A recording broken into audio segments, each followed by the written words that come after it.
You've got to remove your emotion from your decision making and do what's best for the business. It's opening up a can of worms. I said, I don't want anything to do with it because every time we turn around, we're learning something new about this property. Jobs are created in the wake of success. I don't know. I think if some people want to grow into a monster, massive business where you have 20, 30, 40 employees, you can certainly do that.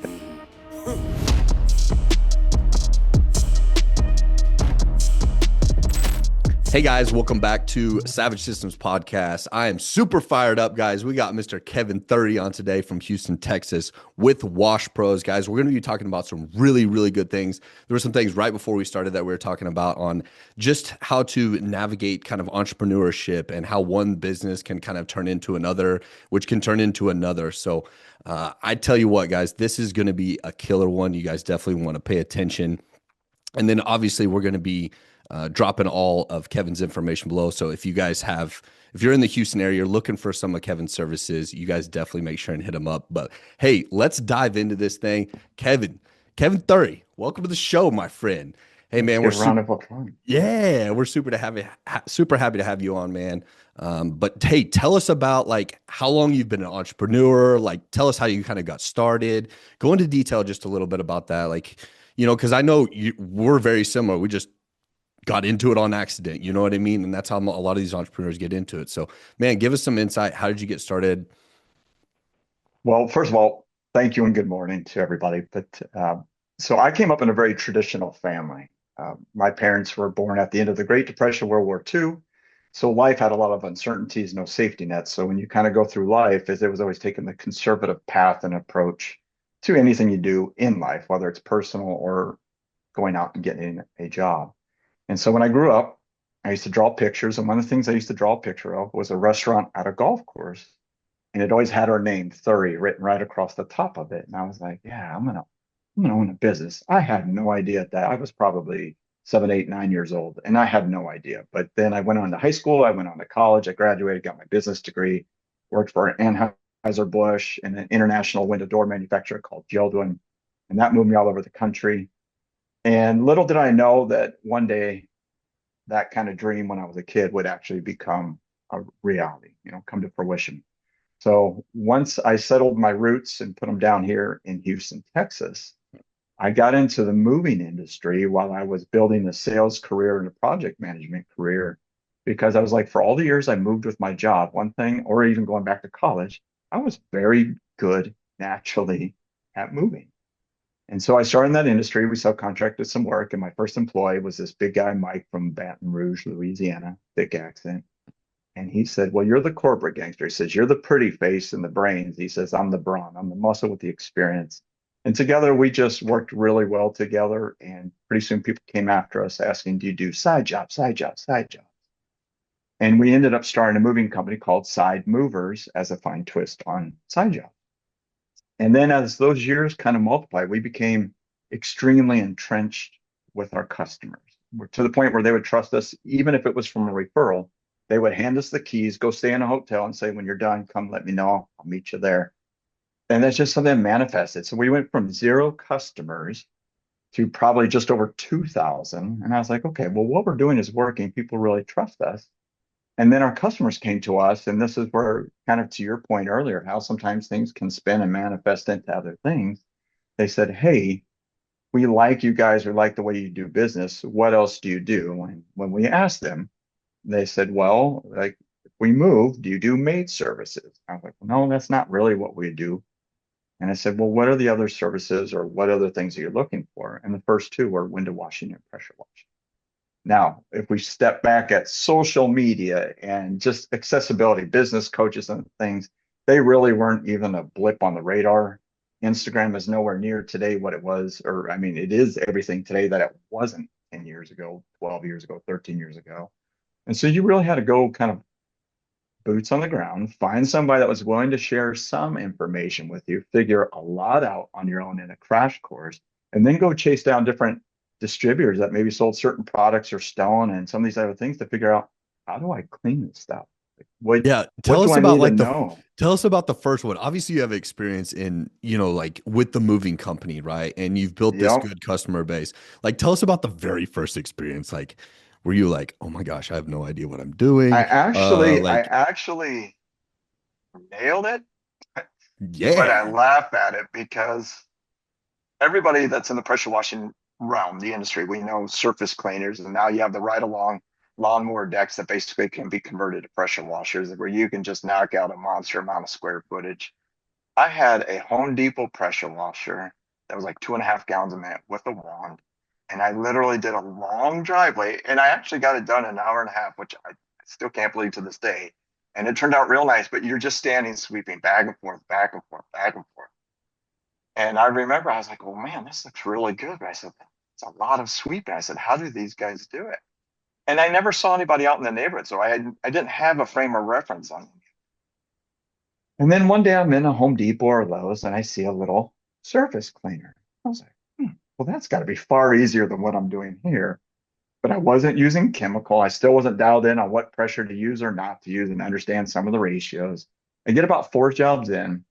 I do a great job, except when I get to the driveway and it has a bunch of horizontal lines. I said, how is this? Why is this happening? I was like, I was so perplexed, discombobulated. I said, I cleaned it the right way. It looks clean, but I've got all these like half circle swoosh marks through. I was like, I don't get it. And it just didn't click on me. And so a little more time goes by, and that was one job. Then it happened one more time in one section.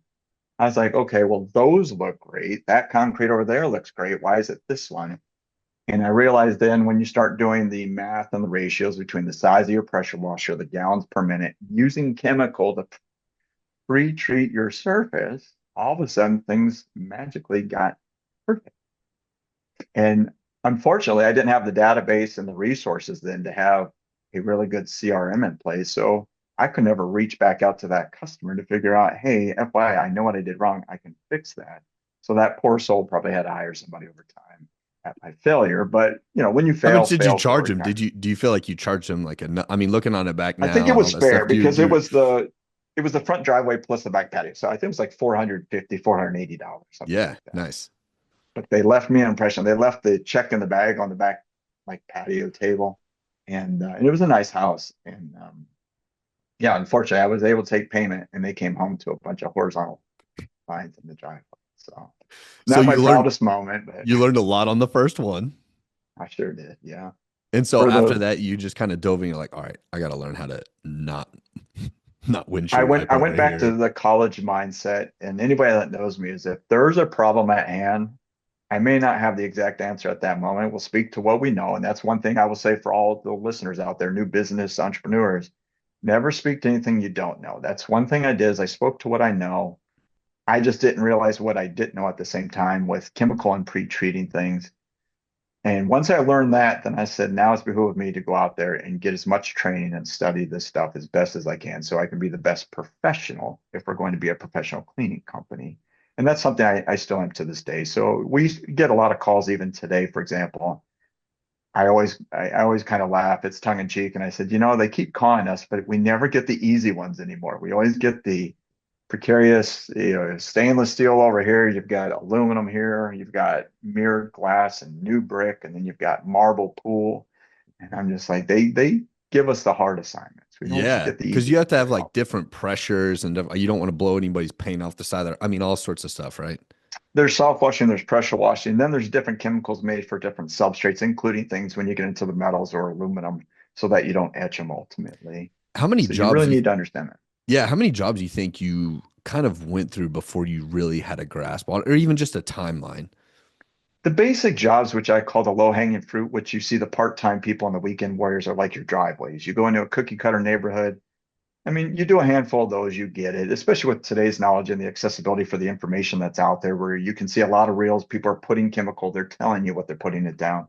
There's a lot of groups that we even belong to on social media, whether it's Facebook related or Instagram related, where there's a confluence of information these days. And I think that bridges that knowledge gap tremendously, where it's pushing brand newbies right up the charts and the curve at an exponential rate at this point.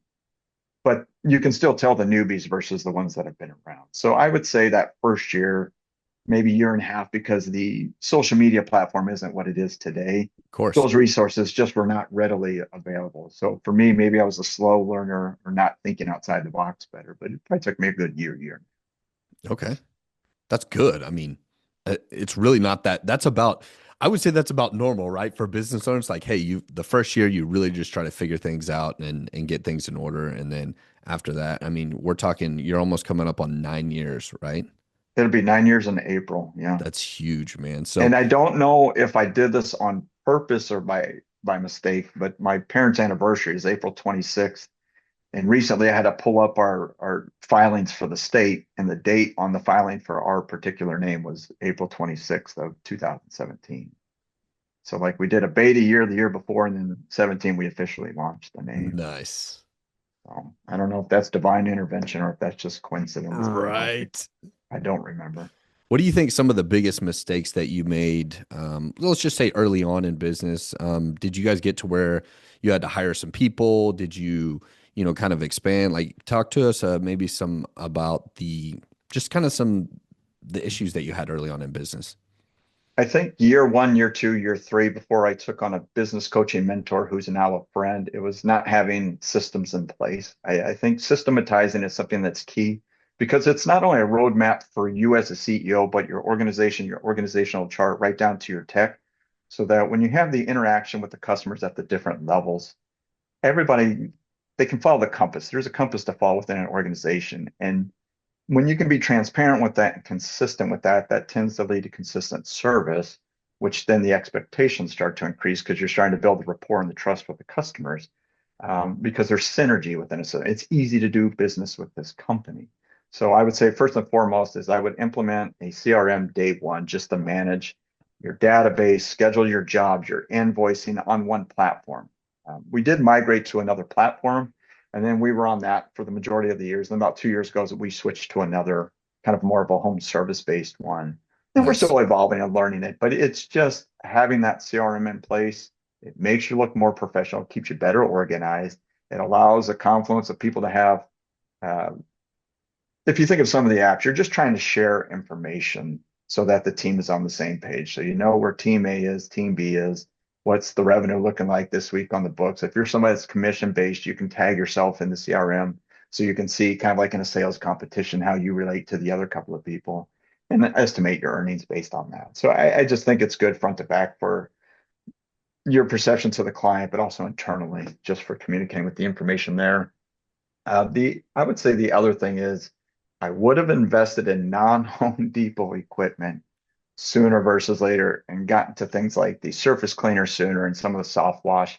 And that's just because when you're starting off in business, you need to know your numbers for a lot of reasons, and you need to account for all the expenses. I don't care if it's something secondary or tertiary like a website, or if you're buying shoes and gloves for certain types of projects, and then your big things like insurance, and having all that insurance in place. A lot of the new startups I think are hesitant because you don't have the revenue, you don't have contracts, you don't have customers in place. We started ground zero, like we had zero customers.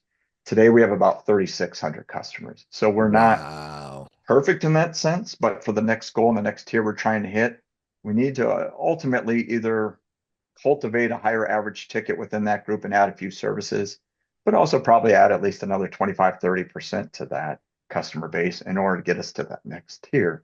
But it starts with knowing your numbers, and your knowing your numbers is improving your profitability, efficiency, knowing where the costs are going, putting things into buckets, so that you're paying your taxes, you're paying your marketing, your labor, your wages, all the way down to profit back into the company.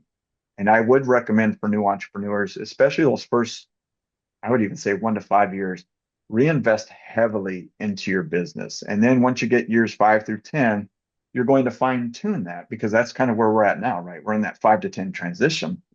There's still like 70+% of the businesses can fail in this time frame. But it's like, okay, now we're getting a little smarter. Now we're seeing how this truck worked or how this trailer works or this piece of equipment.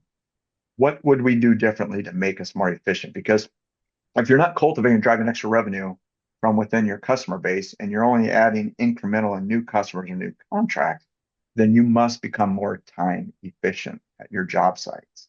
So that's your setup, your takedown, prepping the property because we're big on just general property protection. You don't want to damage somebody's vegetation, or if you're moving furniture off a patio. If it's a commercial site, you might have some other fixtures or extra electrical you have to be a little bit more cognizant of. But you're doing that little prep work so that ultimately you're treating their property like it's yours so we don't damage it. I promise you, we want to leave it better than we found it. We never want to leave it in disarray and if you do, God forbid, damage anything, then that's where you need to have your insurance in play. It's just, like a parent company over your shoulder. They've got your back on it. Accidents do happen, not often, but they do. And when you do it, you're prepared for it, whether you want to pay for it or you go to your insurance, but you always make right on it at the end of the day. And Of when you do course. that, you save face with the customers too, which in turn, they appreciate it. They usually call you back for additional business and they're happy to refer you because your organization's based and kind of found on integrity. So CRM, know your numbers. Hiring was your third one. Dude, I saw I don't know where that I saw this. I saw it somewhere. Somebody said that 2% of businesses have a CRM. And I'm like, what? Now, obviously, that's a huge number there's probably side hustles and this and that. Is All that that is that stuff, but across, is that solely for home service based businesses or is that that's across the board? that's across the board, Wow. which is I would crazy. not have guessed Like, that low. I mean, I'm sure that you guys, are you guys like remarketing to your current customer list as far Yes. as Yeah. like emails or text messages going out? How important is that? It's important and vital, but there's a new caveat. So earlier when you and I were just kind of catching up on life a little bit, laws have changed, right? And one of the laws that have They changed have is in how you Texas. market to existing clients. And if I'm not mistaken on the memory side, is if you've been in business at least for 2 years or more, you haven't changed the name or logo or anything about your business, you can continue to reach out to your existing client base. But I believe there's a stipulation if it's new customers until maybe they've completed a service with you. So don't hold me to that part, but I did read it when it first came out and I was like, wow. So I said, if you're new, that just changed the game, at least in Texas specifically, because they're trying to mitigate the number of spams that are coming through, For sure. Of course. I and mean, rightfully so. the great thing is a lot of CRMs have implemented, where if you own the CRM, you have to take a picture of yourself. We need to scan your ID, all that stuff, which I think is great. I mean, obviously, some of the crazy rules to do they're just crazy, but it's understandable because the spam's out of control. And at the end of the day, people like you and me, we're just trying to take care of our current customers or people that Correct. we've done business with and all that stuff. So, But you're also exposed to their personal information plus their financial information to a degree, is right. even if they pay it, that's still stored on a database that technically you're responsible for along with your CRM. So, there's different liabilities and there's different responsibilities, but I think for most good, hardworking people, they always mean well. You just can't let ignorance prevail. It's our job to know it. If we don't know it, you either hire and consult with somebody that does understand this better than you, or you have to have the aptitude to take the initiative yourself to go learn and seek this information. Because I will say this on the hiring note, when you had mentioned it, what I have learned is I call it retail syndrome. Some people that are in the retail syndrome or category, they do great work. They manage their departments well, but they're in AC in the summertime, maybe heat in the wintertime, if that's pertinent to you, and their department's only so big. They have so many people they interact with. They get their breaks, they get their lunch, their 15-minute. They get to socialize in between. And now you move these people outdoors in general, is they're great people, but they vastly underestimate maybe how well they had it indoors in a retail setting. And now you're in super hot heat, humidity. Sometimes there's sun, sometimes there's rain, it's partly cloudy. Once in a while you get a breeze, but maybe it's a hot breeze. And you're sweating profusely because you're just in a constant state of motion on these job sites. And then you've got to look at your health in order to keep yourself safe. So you look for signs of heat stroke and things, but you need to keep the electrolytes up, all your essential minerals, and then just food and snacks because you're burning calories even doing the most remedial of tasks out in the field. And so what we've learned from the hiring standpoint is the retail syndrome, so to speak, isn't always a good fit for our home service based industry. They're usually good people, they're usually great with customers, but the physical demands of what we do in the home service space, I think people underestimate that, because if you see somebody doing a basic window wash, like, well, how hard that can be. True. But it depends what kind of window cleaning you're doing. Are you doing post-construction window cleaning? Because that's vastly different than Debbie's house. That's a one-story, 20 windows that get cleaned every quarter. That's not very hard, and most people can learn that skill. Are you talking like construction where there's mud all over the windows and all that Oh, stuff? silicone paint, you You're name like, it. dude, There's how did more. that get on there? Are you guys just wiping your finger over there on the window? If there is scaffolding, because we've been on enough job sites, we've seen it. We work with different builders, so we do some off-campus student housing for one of the universities, and we do it for the nice big homes, or if they do kind of a fix and flip or fix and hold properties. And you are just flabbergasted. You'll see where people truly don't care. We had one job site, this was a long time ago. It was in an apartment they were building above the garage. The guy just sprayed completely over the window, and he went and put multiple coats. When we first walked in, we thought, oh, that's nice. They filled in that window. And it's like, no, there's a window there. And we had to go dig that sucker out. It took us an hour or something like that to clean that particular window. And when we took the before and after, even the plastic was still on the window. That guy just, he smoked that window and he had no problem, no qualms about it. But you'll see that. You'll see different levels of professionalism with these companies. But when Yeah. it comes to hiring people, you just look for certain attributes on that. And there's people that take ownership and maybe the income from what they would do with us, even if it's a salary, isn't necessarily their primary source. Maybe they're a retired military vet on some of these. And so you get people that they work with urgency, but they have more of a passion to stay busy in life, giving back to a community, doing right by people, and kind of almost like a smaller business owners where they get to manage a territory and really take ownership of it. And so there's some distinct characteristics. If you have too much noise in your personal life, it's a matter of time before it spills over into the professional side. And that's where I say is you've got to remove your emotion from your decision making and do what's best for the business. If that means letting go a good person, but you're protecting your brand and the integrity and the service levels to your customer. You're not there to be a therapist. You're not there to babysit people or to incur a liability that's maybe just unfortunately not very situationally aware. We all have different aptitudes, different talents. You probably really learned that as you started, hiring and obviously just dealing with different people and all that stuff. I mean, I feel that there's a few books out there that we can learn, but you really Mhm. don't know until you're in that situation, right? When you go between the moving company and the wash company, I can't think of I think I've literally heard of every excuse. And so when they start, I used to get really, really mad because I always felt like it insulted my intelligence on it. And now I look at it as I just shrug my shoulders. I just say, okay. And it doesn't work me up. Like my blood pressure just doesn't go the way it used to because I understand. And at the end of the day, if you want to work, here's an opportunity right before you today. You can work and make money, and you're going to have to dig at it if you need to get yourself out of a hole, or you're going to have to get after if you want to make the extra money to go on your trip or whatever it is you're trying to do. Invest. I don't care what you're trying to do, but this is a family, it's a team, right? And success is, you know, I guess for lack of better words, is jobs are created in the wake of success Hmm. at the end of the day. And Yes. so we're a team together. Everything you do, everything we do absolutely correlates to our success moving forward. So if you make it a positive experience with the right people, the right team in place, you can delegate more and makes your life a lot easier. And you'll keep your sanity. But when you see certain things anymore, I just don't get mad. I was like, if you really wanted to work, you'd be here. So Yeah. I'm not going to fight you. Oh, for sure. And boy, isn't that the truth?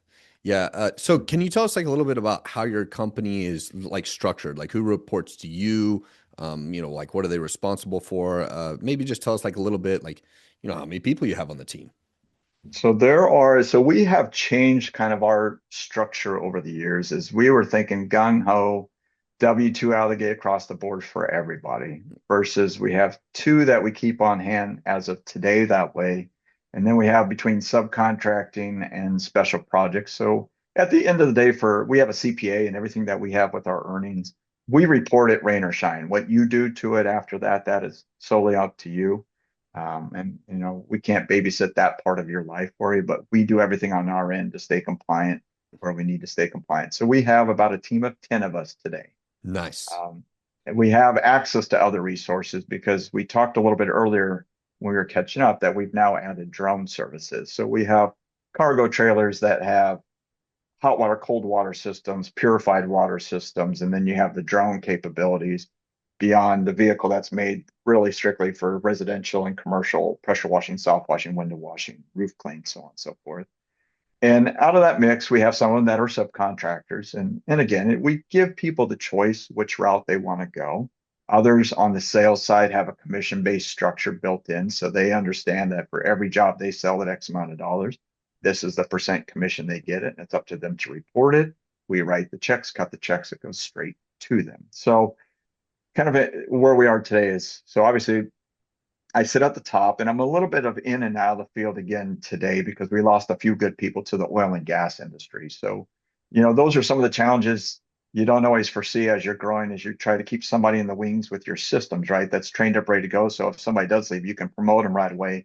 Mm-hmm. But when you lose three really good ones that were with you for a period of time, they were great people on top of it. They could quote jobs. They were great with customers. They thought very similar. If you were on big commercial projects together, like those jobs, there wasn't a problem that wasn't insurmountable. You could figure it out. Those are not a dime a dozen when you're going through the hiring process. It takes a while to find that next rock star. Now, with some of the True. new team and the strategic partnerships we do have those rock stars in place, but we need to hire a couple more specifically on the wash side because we have a project management role. So as the jobs go out and you complete them, this person can either step in on the bigger projects, be right by their side, or they can go check in on the job sites just to make sure everything's flowing the way that it should be. They can meet with new potential, commercial clients, residential clients to help secure the new deals and sell. I'm trying to work in the background between our partnerships, CRM, other apps, plus doing the selling. You get spread pretty thin that way. So we are looking for a project manager at this point to fill that role. So you have your lead tech, your service tech, project manager, operations, and then kind of the owner operations who can kind of help as needed. Nice. Yeah. And then you have our drone pilots and sales rep and kind of regional supervisor on that side too. So Now tell us a little bit about like what's your day to day. Are you, and actually before we talk about that is, we spoke a little bit about how you landed a pretty big client as far as, a huge gym, a big gym, uh, lifetime. there you go. So tell us like, hey, how'd you land that client? Because I love this story. I love this little quick. We were talking about it right before we started, but I thought that was really cool, like how important some things are. So tell us like the little story on that. Well, with Lifetime, it's something that I've been thankfully a member of the gym for a very long time. So a year ago, we started discussing things, and it all occurred through LinkedIn of all places. But a group reached out to me. So about January, February of I guess this year. It's not last year yet, this year. And we started having early conversations. Then we got on a Zoom call with some of their C-level executives and people that kind of cover the United States and what their goals and their aspirations were. And that Houston one was on their radar to be like city one, state one, market one, and we need help. And that's where WashPros side came in because we had the knowledge and the experience. We had a customer base already in place. And so with Lifetime, the way this whole thing came out is when I had those initial conversations. So you're thinking January, February, you have conversation one, two, emails in between. And then we're having a lot of drag and lag time in between going through the summer. And I'm like, okay, well, when are we going to have this equipment? When is this trailer build coming in? And blah, blah, blah, blah. And it just rapid fire. And it was just one delay after another for whatever reason. It was going back to sign on this. Okay. And then this piece of equipment. And then during delivery in August, I get a phone call saying, hey, those two trailers that we ordered? I said, yeah. He's like, well, one of them is here, but 2 hours before delivery, the other brand new trailer got sideswiped and got damaged. So No. that one still to this day, just FYI, that happened, I think it was in August. That trailer's still not back in possession as of this point. So I think that had to go under the LTL insurance on that one. Mm-hmm. But you have to think about it, is even if you rip off a wheel hub on the outside of a cargo trailer, on that wall that they hit in particular, you have pressure washing machines, tanks, soft washing machine, there's hose connections, proportioners all on that trailer. I said, you better go in there and retest all that stuff to make sure it works. If not, make them build a new one. So stay tuned on that one. We don't. Because There's not a you know as well as if you take delivery, you're like, oh yeah, everything looks fine, and then there's like a couple pieces that are cracked and this and that, da da da, and the you know, company that delivered it was just very honest. They were like, we got hit, and it's just like, okay, sweet, appreciate that. I appreciate that. You didn't even get to put that thing into play two Wait a hours before second, delivery. Kevin, you mean things don't go perfect all the time? Yeah, isn't that amazing? Now, so in the background, I've been having discussions with Lifetime because they have a pressure washing contract in place, and then they had somebody else on this, and I was like, well, what's a way to get my foot? I'm going to bring up the drones, and I hammered. Well, they changed operations managers in between, and then they brought in the new guy, and I had to get to know him. I knew the general manager, but then the general manager and her family ended up moving out of the country with a job with their husband, and so there wasn't a general manager for a long time. And then I had been talking to this operations manager for so long. He's like, "Well, when is it going to be ready?" And I was like, I'm not lying to you. I'm not making this up. I promise you, we're hustling with it." And so this goes on from like May all the way through the end of August, early September. So now one of the trailers is in hand. We've got the pilots and their credentials, and we have between the pilots, they're all FAA registered, and we have one like has 22 years by himself, former military, all these things. So if you look at the cumulative experience, there's like 45 years of drone flying experience. So these are not rookies by any sense of the word. But we barely get the equipment in. We get talking, we get the relationships. Everybody's meeting everybody for the first time. And it was like we immediately went straight into Lifetime. So I was able to work with them enough that they want to do a test clean on one side of the building. So you're going from the very top, kind of the soffit area in the there's cast stone mixed in with brick, glass, aluminum. There's a facade and some of these eaves that are over the thing. I mean, there's a lot of challenges there. And I was able to secure that deal to go in there and clean it. Now, I was hoping we had more time to test it. We did not. We had very little time to test everything full bore. I mean, you got to fly it a little bit, but as far as like unrolling hoses, putting them back on, there just wasn't that kind of time. It was like, okay, you're doing it next Tuesday, and they held us to it. And I was like, this better be ready. Okay, so we're thinking, all right, we're going to get it for Tuesday. Then we get talking with No insurance. weekend off. Okay, guys, we got to get No, this thing locked in. and when I say start your morning early when it comes to insurance, so we had to meet the insurance requirements then for lifetime. And we're like, okay, we can do that, or we can make any adjustments. And we get the couple line items. Well, those two line items were like double the coverage, at double the cost of our insurance. And so I joke about that today. And I said, okay. And I said, well, now let's do it for the drone and the pilot. And so this other gentleman, Jeremiah, that oversees all that stuff, he was working on it. And he's like, dude, you're giving me a hard time. Like they don't have all the answers. And they're saying, well, if Texas or whatever state, and then the EPA is coming in, there's a rider you have to put on. And I said, well, what do you mean? He's like, well, I told them there's thousands and thousands of pressure washing companies that do the same thing we're trying to do for lifetime, which is soft wash that you do from the ground. But because it's coming from a drone, it's not water or it has something caustic or a chemical coming from it. You've got to attach these EPA riders to it. Well, by the time you start adding all that stuff up, you maybe take a normal five, six, $7,000 insurance policy and it's 16,000 by the time you get through it all. It's crazy. And so we're Gosh. rushing to get all this stuff done, rushing, and Jeremiah's kicking butt on that. And he's calling. I said, well, this is who I called. This is where I got insurance updated for the truck on this. And he's like, okay, I'm gonna reach out to them. And then we had to change our entire insurance provider on one of them because of the requirement. Like, oh, as soon as they heard drone, they're like, yeah, we're out. They dipped. And so I'm thinking, how is this something that's been around for 5 years in our industry and nobody knows exactly what to do? And so when we finally found one of the girls, the agent, she said, this is my first time ever doing a drone insurance policy or drone related to anything policy. I was like, really? She goes, yeah, I've heard of it, but she's like, I've never had to do it. Like, well, I'm glad we could be ground zero for you. So Yeah.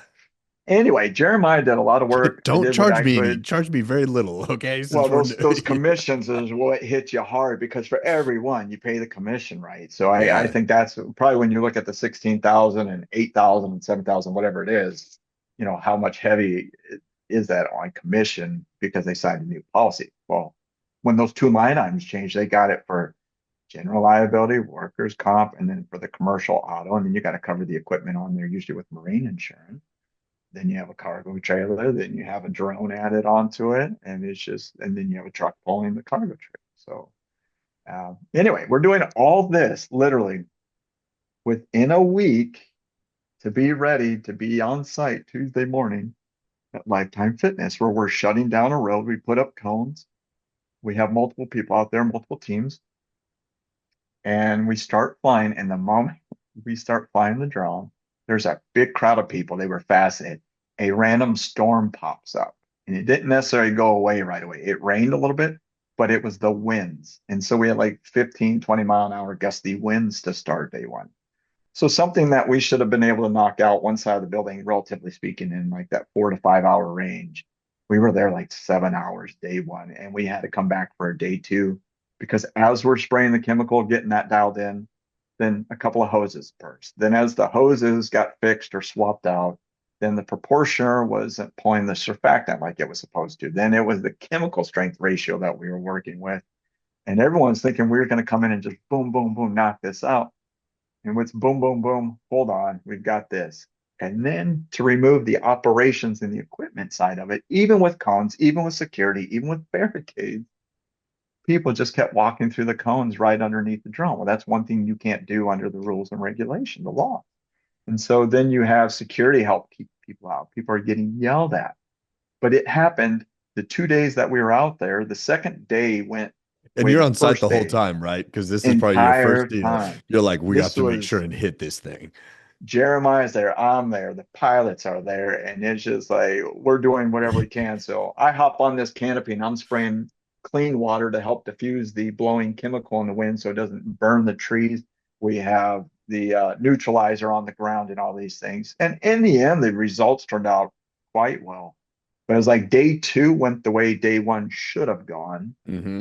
But Murphy's Law was at every step of the way during this thing while we're rushing to get it to the market for the first project in the United States with this, particular group in the drone, first city, first state, blah, blah, blah. So, you can't let fear drive you as far as like being Yeah, fearful. Like you can't fear fear, right? for sure. So you sometimes have to go guns a blazing, learn as fast as you can. And we adapted as a group very, very quickly between day one and day two, because day two, the only delay we had is there were supposed to be some cars and parking spaces blocked off on the top of the parking garage, and they didn't. And we had a $135,000 BMW sitting up there. So we had this massive brand new plastic tarp that we were using, and we had a second one. I said, we're draping that whole thing. And I said, and then somebody's going to stand over that and guard that spray water. I'll do it. I don't care. We're not, we're taking before and after pictures, which I recommend to everybody on every single job you do, always before, after document. If you see damage, scratches, cracks, anything, residential, commercial, make that your daily habit, your routine. Because if you don't have that documentation, you don't have a leg to stand on if somebody comes to question. Of course. Do you guys ever turn down any jobs? Do you guys ever just like, Yes, no, we don't yeah, want for to do sure. that? What are some You, of, I don't know, give me maybe one example of something recently that you're just like, oh, we're not going to do that, or we can't do that, or but usually it's like if you get into certain strip centers, or if you get into like if you go in those kind of they're almost townhome communities, so they'll have a bunch of rows of townhomes, hmm. and maybe they were built a long time ago, so they look nice with some coats of paint. But one of our infamous ones was actually in the early years. Is as we were cleaning, we started hearing a humming, and everyone looked around like, "Why? Where is this coming from?"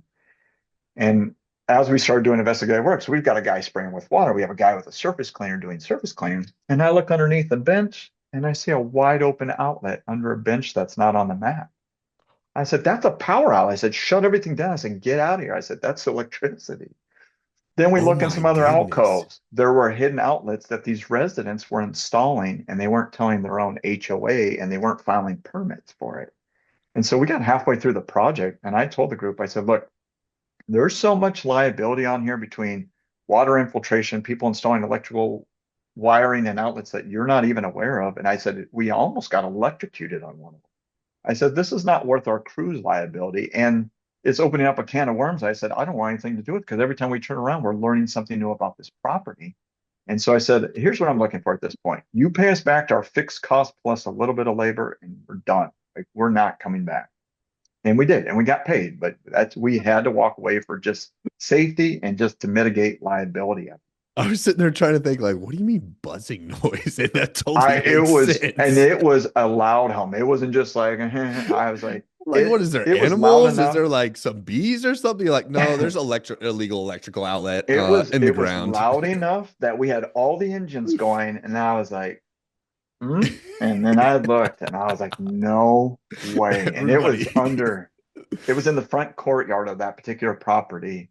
And I was like, what are people thinking? But I mean, that's another piece of advice I'd say for residential or commercial. Never assume, because if you assume, you could either put yourself in harm's way, somebody else, or you could cause damage, or even, you'll hear people sometimes, thankfully it hasn't happened to us, but there have been, whether competitors or just stories in the different chats where somebody maybe sprays an outlet and it causes a fire. Now, they all did right by it and they called the fire department or they had an extinguisher on hand on some of those things.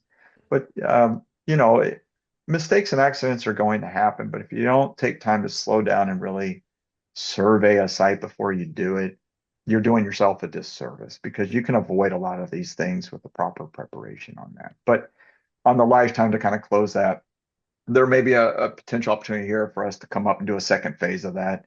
And then obviously to continue to build our relationship with Lifetime as a group here in Texas, obviously. So And you're so telling that, me in a couple of years, I know it's been a couple of years, you went from Home Depot rental pressure washing to drone cleaning Lifetime yeah, Fitness.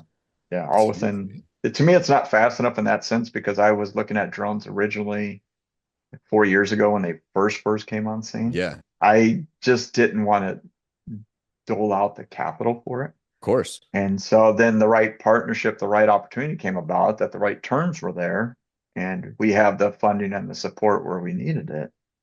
And we didn't have to come out of pocket for those. Because when you look at, I'm not going to get into all the crazy numbers, but for the type of drone that we have it's manufactured by a well-known company. Like that is their niche when they make these drones and other things. And they're working on some new things. So they're working on things that can do painting for you. There are now, one of our friends owns a company in Florida, and he helped design one of their most recent test market releases. And it's basically a autonomous surface cleaner that has like a little chemical tank for surfactant and soaps and things. So now it can wire and follow a mapped grid. It has the crab crawl tires like what you'd see on a forklift. And then it's got a little tank with a water line that goes to it. And that thing can go and disperse soap as it needs, as it cleans the surface cleaner without having a person there. Because they have the remote control Wow. version. This one's more autonomous than that. So it's here. Technology is here. AI is here. Robots are here. And it's not necessarily when I say robots, they're going to take over everything in the home service industry. I think what people can have peace of mind in the industry that we're in is it's still a very human element, human based experience. Of course. And that's going to take a while to even remotely phase a lot of that out. But there will be other efficiencies if you can mitigate labor and put a bunch of self-driving things out there or that can follow a map software guide, something like that. Yeah. I mean, it's here. So you can still have And a they're guy working come on out a and talk to him and say, hi, hey, how are you? I'm here. Da, you da, still da. need But to the quote the machines are job, doing it understand it, yeah. for But they are sure. working on a drone too. I don't know if this one's going to pass their test on it, but where it can paint as well. So I have some questions and apprehensions about it. But the point is, the technology is here now. Yeah, that's great. Man, that's great. Switching gears just a little bit, you talk about trust, family, long-term relationships. Yeah. Tell us like a little bit about that. Like obviously, like with customers, have customers become an extended family? Like how important has that been for you in your journey? For all businesses, I think it's been paramount. It is one that they're coming to you for a source of a pain point of some sort. They physically can't do it. They don't have the app. They don't know how to do it. They wouldn't even know where to begin. They don't have the resources, maybe the education to some degree, and so on and so forth. And that's one thing from the moving company to the wash company. They marry each other very well there. But it's your ability at the end of the day is you hear a lot of people say, we like to do business with people we like, right? And do you want to wake up and do business with somebody that just boils your blood every day, or do you want to do business with somebody like, man, I really like that person. That person is the kind of kid that, I want my daughter to marry or whatever it is. And Yeah. For whatever reason they give you the opportunity, it's behoove you to do great when you have the opportunity. Lead with integrity in all that you do. Do quality job, quality service. Do the follow-up, have customer service. Be friendly, be respectful. Be respectful of the property and just considerate. And if you're already that kind of a person, you're not doing anything out of the ordinary. Of course. But that lays the foundation, the groundwork to start really building long-lasting relationships. And when you become entrenched with them, we have a husband and wife that have been with us for a while, Mike and Masha. When we first took them on, they were in a different house. They had their dog, they had their son. I think their son was maybe 1 or 2 years old at that point, and then they had one on the way. And we fast forward now is, they're like 8 years old and 6 years old. They know us by name. Their dog will grab their toy and duck because it knows it's either toss time or it's rubber duck tug of war time. And if we go up on the rooftop at any point, their dog Ozzy, who normally chases, it's like one of those golden doodles or whatever. He will chase the shadows and butterflies, but if he sees you go up on the roof, he'll find the ladder and he'll lay down next to the ladder until you come down off the roof. And Wow. then now you've kind of grown up together with their family as their family has grown. You have a relationship with the husband, a relationship with the wife, with the kids. It's like at that point, they're just like, if you need access and if they have the remote locks and things like that, they're just like, we'll open up the gates, do what you guys need to do. Let us know when you're done. We'll lock it up. And, it becomes very easy to do business that way. And to me, it's fun because then you build more of the lasting friendships and relationships where they really do become more like extended family. And to me, that's more fun to do business that way. And the only way you do that is you become entrenched. But when somebody does give you the opportunity, you give them every excuse to use you again or to refer you again, because then those become inadvertent sales reps for you as you grow. And every year in business is just more people. And you start extrapolating those numbers. That's what helped get us from zero to about 3,600 and some change today. Wow. And it's worked twice. So I like to think we're on to something as far as that goes. How do you communicate with your team? Do you guys have like a location that you meet at? Do you guys do daily huddles, weekly meetings? So we do a lot we're still kind of old school in that sense. There's other chat platforms that are really curtailed for internal communication. Hmm. We leverage a lot between text, phone calls, and then our CRM to manage all that because with the admin, you can allow certain access so everybody can Of see what's course. going on. And if you're, pursuing different revenue, you can see where real time where you're at as of yesterday or last 24 hours. And you can see the average pay dates and then whatever relative to you, but you can see if something's been assigned to a team, your team opens it up. You can see your jobs for the week or for the month that we have with that. Nice. So I don't know. I think if some people want to grow into a monster massive business where you have 20, 30, 40 employees, you can certainly do that. Then that's where I would probably say there are other chat programs out there that you can kind of incorporate into your CRM, Slack, and some of those where you can communicate so everybody has the details. We are bringing on a different application where it just allows us to move more photos to the cloud, but in project folders that everybody Nice. can has access to. You can edit, you can type in notes. So if you're taking a picture of something, one of the services, for example, we do Christmas lights. So we're in the middle, or the tail end of our holiday lighting right. But if you need a circle area, type in measurements or whatever it is, or if you see something at somebody's house that's a little funny or off, like, hey, look out for the outlets under the soffit, or at this commercial property, put a box around something that you're maybe critical about. Maybe it's something that's known for a water leak.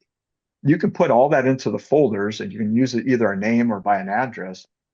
Everybody can search it within seconds. You click on it, and there's all the information there for you to help complete that job successfully. If anything changes, like we have one customer this year, as soon as we get done with the holiday lighting, they're switching to a metal roof from an asphalt shingle roof. So this year, what changed from last year was they had gutters around the house. They started that process. And when we went out this year to hang the lights, we didn't have the gutters. So we had to put in some different clips and different ideas to do it. Right. And they held off on the rest of the project till January when we take the lights down. But next year they will have a metal roof instead of an asphalt shingle roof. Well, we need to know if that thing's magnetic. What's the flash in the facade going to look like on all that? So if we need to make any adjustments before it comes to install day next year, we're prepared. But I don't know. It's a never ending That's cool though. You cycle. guys are adopting like so much You're looking at the important things like, hey, how can we make our processes easier? Brother, you know as well as I know, there are people out there still doing paper invoices that are showing up to things that have no notes, don't know anything about nothing. I mean, what you just said, I think is so daggum important to be able to document. You mentioned it earlier about document everything before and after. Everything. Absolutely. You know what I Every mean? time, not Every, sometimes. yeah, every time. And I'm sure when that doesn't happen, you're like, look, we have to do that no matter what, We because will legitimately fire somebody if they don't do that because you can't afford the liability on the back end. God fair, forbid if something ever happens. fair. Like they need to understand like that's probably one of the more paramount things other than timeliness and some of those things. But it's just like you can't because if you get that step wrong, that one legal issue, and God forbid, let's say you were dumping something you weren't supposed to dump in the health department is around or EPA or OSHA or anybody around on some of those things or a dangerous thing where you're not using safety harnesses and things. And it's like it could wipe out your business. So all that hard work, all that branding, all that legwork you did behind the scenes that nobody sees could be gone like that if Oh, it's the for wrong sure. infraction. For sure. And you don't want to hurt anybody, right? Like you want to keep your team safe and all these things too. But it's not those happen every day. You just need to be prepared that God forbid if they do, we know what to do. And when Yeah. you have workers' comp, you get audits. So we're going through an audit now to submit in a couple of weeks. And there's certain things they would like from eye wash kits to fire extinguishers, first aid kits, and things they want to have on the vehicles. And that's just for an OSHA compliance deal. Oh, OSHA's on it, man. So And they show up unless right. They show up right when you're they show up all and the they time. show and they show up a lot on new construction jobs, right? So like when Yep. you were talking about building out, I think it was retail and some of that is they will show up as they please. And they're kind of like if you go through a fire inspection, no two people are alike. They're similar, right? There's some things they can't overlook, but there's other things that's maybe not a top tier one priority to this person. And this other person is 100% by the book. And whether you're a health inspector and all those things, right? Like they can drill you for the most remedial of things. I heard somebody on the restaurant side is they didn't have a page in their binder that talked about how to clean up somebody getting sick in a restaurant, and they got an infraction for it. And that was an employee training manual. All the Yep. food, all the temperature, all the things were clean, right temperature, great. They got dinged for not having a page as to how to clean up vomit. Yep. I believe it. So it's a biohazard in their eyes. So, Yeah. like it or not, it is what it is to play the game. So I just say is choose your battles on that because there's enough things that evolve day in and day out that you're going to have to, be adaptive in order to change. And the better you are at problem solving for all the new ones, coming on board with all this, I think the better suited you are for this industry as an entrepreneur because it will ask everything of you. It will take everything of you, including some time from your family or if you have kids and a significant other. And it'll be up to you to manage that time and to manage the me time and the downtime so you don't have burnout. What's some day-to-days non-negotiables for you? You said you go to the gym. What are some Yep. other things that are kind of like, hey, this is burning my day-to-day? Well, it's to eat healthy, train in movements that we mimic out in the field so that obviously you prevent injuries and things like that. Because when you do get older, one thing you do notice your body just doesn't heal at the same rate it once did. But if you have good core strength in some of these things, it's very complementary to the movements we do. I'm a big one on just time blocking as far as I don't go crazy like a student time blocking through my whole day, but I'm big and I'm very efficient with my mornings and then in my evenings. So if I set aside 2, 3, 4 hours each morning, like today I start at 4:30, but it's because I had some really big priority ones I needed to get out the door. But I do that consistently. And when you do that and you do that over time, you're able to accomplish a lot more. You're channeling your energy and time when you're most productive versus distracted and you're kind of working but not working. When you're focused and dialed in, it's amazing how much you get done. But when you do that, you also realize how much free time you can actually have in a busy schedule, that you can have a life in between business. And then as you delegate and keep building out the teams, that only frees up more of your time. And you got to have a bigger purpose, like have a passion. If your passion is people, or if your passion is building some wells in other countries, or if it's maybe the ability, like we have a program called Pay It Forward. So we take a customer nomination usually about once a quarter, and whether you're military, elderly, somebody who's just fallen on some hard times, physically unable to care for their home, we'll go clean that property up free of charge. And we try to work Yeah. with some of our other vendors. Like if they maybe offer landscaping services or painting services, we'll just say, hey, this is about the scope of the job. Are you guys, is there anything you're willing to do or help out? And I would say most people are pretty receptive Of because course. your military vets, looked out for the country and I don't always think we do a great job of taking care of them. And with your Agreed. elders, things happen in life and we do get old and we're all going to get old, hopefully, that you don't want to be the eyesore and kind of, the embarrassment of any neighborhood or property there. And I always think like a clean home is a happy home. It's a very easy way for us to provide a service, but to pay it forward because something we mentioned this morning is nobody ascended to the top by themselves. And if I didn't have people like my parents in my corner and a couple select other people here locally, I don't know if I would be where I am today, but thank God I had them because it's, been every step of the way. And that you can pay it forward with an act of service. It doesn't always have to be time or money or other resources. You could just So how simply often do you guys do the pay it donate forward? once a quarter, once a quarter. Man, that's super cool. So we That's really, take really cool. nominations usually from social media. Once in a while, we'll be in the neighborhood, we'll see somebody and we'll ask them questions about it. And Yeah, then if it kind of fits the bill on that one, it's not just a vacant property just sitting there, but it's really of there's a course. story behind it where we can really step in to help, and we at least offer it. Sure. Man, that's super neat. That's really, Humility is huge in all that we do. Like revenue is for your ego, I think. But if you're not profitable, you're not going to be in business 2, 3, 4, 5 years from now. And so sometimes when we get some price objections, the ones that understand what they're getting into, or if they really trust the person that referred us, that's never an objection. Like we have a crazy high closing ratio. We're usually like bad numbers for us is if we're in the 60s. And I know for our industry, it's like if you're in the 35 to 50, people are like, man, that's really good. For us, we're typically like 70 to 80, 85% closing rate. wow. Now, people can say you need to bump your rates up, but it's also because some of that referral base that we have in the strategic partnerships, they know we're going to do a good job. We're going to be careful. We're going to be thorough.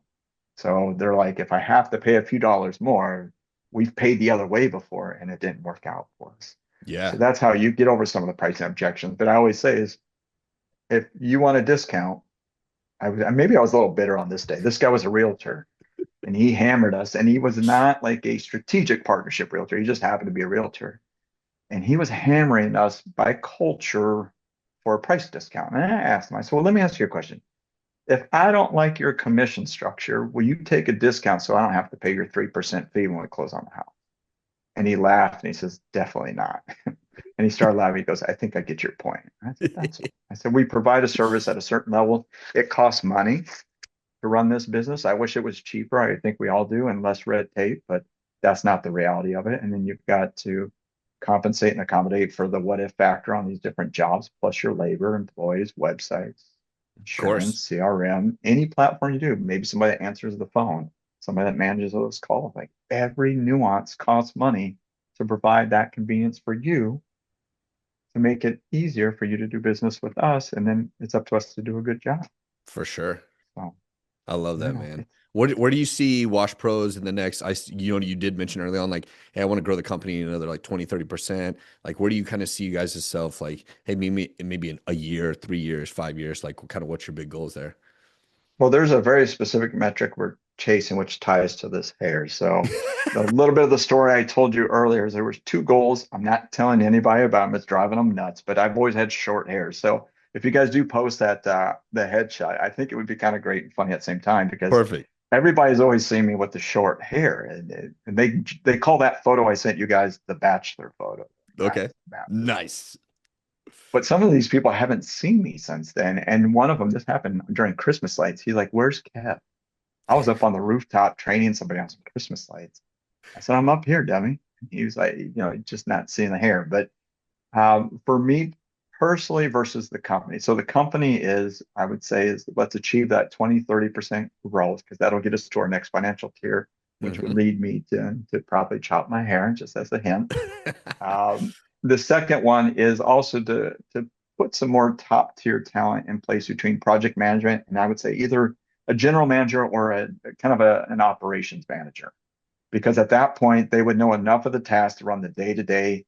And I basically make myself obsolete to focus working on the sales contracts at a bigger enterprise level. Hmm. and that I can step away from most of the day to day, if not all at that point. And the goal I gave myself was really within the next 4 to 5 years, probably 5 years firm, 4 years if we can hit some of these numbers a little bit sooner, where the basically the systems are refined enough and in place. It's going to just be automated at that. We are Yeah. introducing a subscription, a modified subscription package that we're going to launch in 2026 as well. So that'll help automate some of the other income while we're closing some of the new commercial stuff as well. Man, that's And with great. the drones, it's a wild, big frontier at this Dude, point. for sure. And you guys got to check this thing out. Like I would suggest, so where can people find you? You're on Facebook, you're on Instagram, washpros.us. Your Facebook is WashPros Windows and Power Washing. Guys, he has a video of this drone Yes, cleaning the so we have it windows on. on the lifetime, which is super cool. We do. We have a couple of videos between Facebook. We're probably the most active, honestly, through the Instagram on this side with the Reels. We did post one to the Wash Pros. It's Wash Pros Windows if you search it on Instagram. Okay. And Yeah, then yeah. you'll see WashPros there's a video Windows. that's pinned there showing some of the soft washing, window washing. I have a personal page as well. It's all one word. It's the driven one. And I posted a different video, but they basically show the same thing. It's the soft washing, the purified water. You'll see surfactant on the glass that helps clean up the glass. And that's still a new enough nuance that we're still working with manufacturers as a group to try to fine tune that soap and things to help clean those windows. Because, with some of those where they're maybe a higher viscosity, it takes more water to rinse some of that stuff off of there. But this is still relatively new that, like I said, not everybody always has the answers. So Of course. Facebook, if you put in Wash Pros Windows, you'll probably see it, but it's Wash Pros Windows and Power Washing Services. And then on Instagram, Wash Pros Windows. And then same thing with Google My Business, Wash Pros. Everyone keeps shortening our name because it's too long. But that was a state requirement. We couldn't avoid that. Yeah, yeah, yeah. No, I get Our it. laws are a little different than other states. So Right. what it is. Hey, my friends in Texas, they say Texas is the best country in the world. It really is. We are a beast of our own. And when you look at the opportunities and just with the different jobs and creations, I think there's still enough out there. I mean, even though we're a little bit inundated in our industry, you have weekend warriors part-time, whether you're high school, college, and then you have other people trying to figure things out. If you put the systems in place, you get the CRM, you take the time to learn your craft or hire the people that are willing to do that, whether they have experience or go through the training. Those are some really basic fundamentals that can give you a really good foundation to start to build a reliable customer base that will help keep you in business. And if you stay the course, most people are not consistent enough as you extrapolate time. And if they are just consistent in one facet, you don't even have to be the best. But if you are consistent as you grow, you'll be here 10 years from now. If you're inconsistent and great at being inconsistent, and you lowball offer everybody on everything, you won't have enough margin to pay for your way of life and pay all your bills and to invest into new equipment and better processes as you move forward. You simply just won't be in business, or you're For always going sure. to be that kind of that weekend warrior part timer because it just costs money to be in business, Yeah, unfortunately. definitely. I love it. Kevin, thank you so much, guys. We're gonna wrap it up. This Appreciate is the episode opportunity. 4, man. You guys, Kevin Thury, appreciate all the information that you guys have Thank given. you, guys. Man, if you guys have any questions or anything, or you're in the Houston area, if you need some power washing, or if you Please own a call. big old high rise, he's gonna send his drone out and they're gonna clean it for you. Okay, whatever Absolutely. size, apparently, right? How do we have a restriction on floors, or does it Well, I matter? mean, we can go after industrial cleaning commercial buildings. I mean, it does have some height parameters to a degree, but for Yeah, probably most, if you're in that 5, 6, 7, 8 stories, or if we need to go higher, there are other options that we can do to facilitate that gap. But those go cool. like 3/4 of a mile up in the air. So I Yeah, don't for foresee we'll sure. have too many problems with that. That's super cool. Hey, you guys make sure and shoot him a follow. We're going to leave all his information below. And if you have any questions for Kevin, you guys reach out to him. But Kevin, again, thank you so much. We had some really, really good stuff in this podcast. So we appreciate you just taking the time out of your busy day, share the information, and just go ahead and go into some details about, how you built your business 8 years, almost 9 years now. So we appreciate you, man. And we're out, guys. We'll see you guys on the next one.